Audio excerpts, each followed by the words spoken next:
لہو علم من الکتاب، اب کہا اس نے جس کے پاس کتاب کا علم تھا، کیا انا آتی کبھی قبل ان یرتد الیک طرفک، میں آپ کی پلک جھپکنے سے پہلے پہلے اس کو لے آتا۔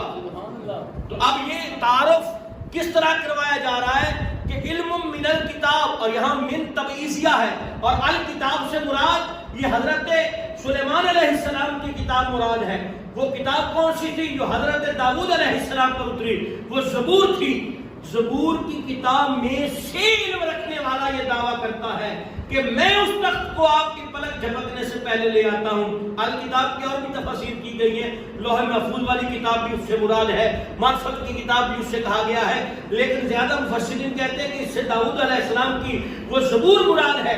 الکتاب میں سے علم ہے اس کے پاس، وہ دعویٰ کرتا ہے میں لے آتا ہوں۔ اب ایمان سے بتائیے، جس کے پاس داؤد علیہ السلام کی کتاب کا تھوڑا سا علم ہو، وہ تو ہزاروں میلوں سے تخت پلک جھپکنے میں لے آئے، اور جس کے پاس محمد عربی کے دین اور قرآن کا علم ہو، اس کی طاقت کا عالم کیا ہوگا؟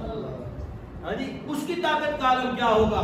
لیکن افسوس، ہم نے اس علم کی اہمیت کو سمجھا ہی نہیں، ہم نے اس علم کی طاقت کو سمجھا ہی نہیں، ہم نے اس علم کی جو عظمت اور اس کے اندر انسان کو جو شان عطا فرمائی گئی ہے اس کو سمجھا ہی نہیں۔ ہم نے سمجھا کہ علم شاید روزی کمانے کا ذریعہ ہے، ہم نے سمجھا کہ علم شاید 2 وقت کی روٹی کمانے کا ذریعہ ہے۔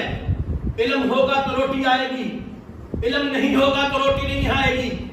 آج علم کو ذریعہ اسی چیز کا بنا لیا گیا، اسی لیے علم کے ذرائع ان چیزوں کو علم کہہ دیا گیا جن کا تعلق صرف روٹی کمانے کے علاوہ نہ قبر سے کوئی تعلق ہے، نہ محشر سے کوئی تعلق ہے، نہ حشر کے میدان سے کوئی تعلق ہے، نہ انسان کی ابدی زندگی سے کوئی تعلق ہے۔ اور میرے اقبال نے یہاں پہ کیا خوب کہا ہے، اقبال کہہ گئے کہ وہ علم نہیں زہر ہے احرار کے حق میں،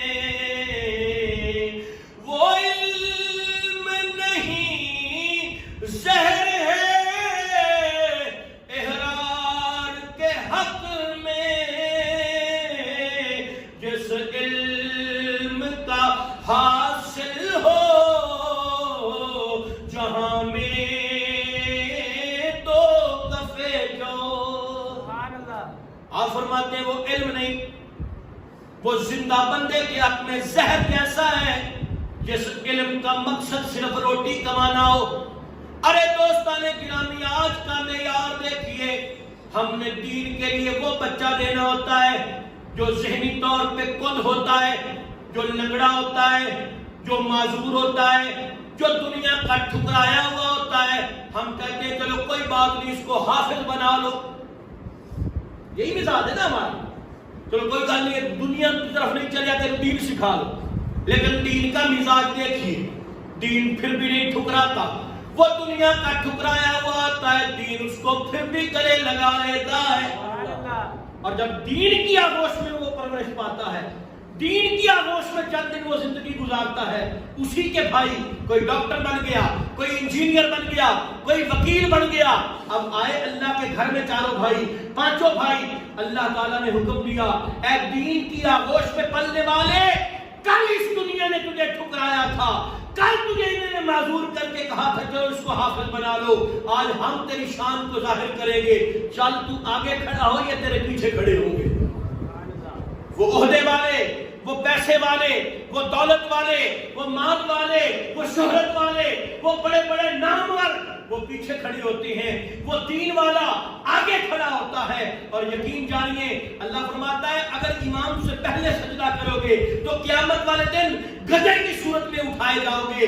یقین جانیے، یہ اللہ نے اس کی عظمت کو ظاہر کرنے کے لیے دنیا میں ظاہر کیا کہ میرے دین کے دامن میں جو چند دن کی زندگی گزارے، میں اس کو یہ مقام دیتا ہوں کہ اس کے سجدوں کے ساتھ تمہارے سجدے قبول ہوں گے، اس کی اللہ اکبر کے ساتھ تمہارے رکوع قبول ہوں گے، اس کی اللہ اکبر کے ساتھ اور السلام علیکم رحمت اللہ کے ساتھ تمہاری نماز کی تکبیر ہوگی۔